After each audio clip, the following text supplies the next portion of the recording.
Yan, dito na naman tayo mga ka-explore. Pahali pa rin natin na naman si Neo.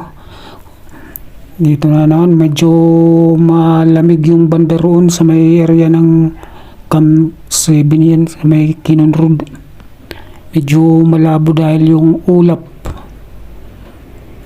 Yung malamig na area po kasi yan doon mga ka-explore. Yan, matatanaw natin yung maulap doon na medyo malabo dahil yung lamig yan doon na area.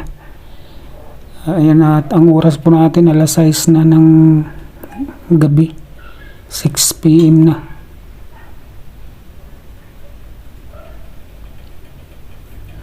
Tinest natin na naman si Neo.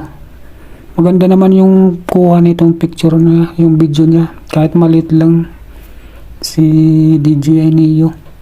Ayan, malamig yan dun mga ka-explore.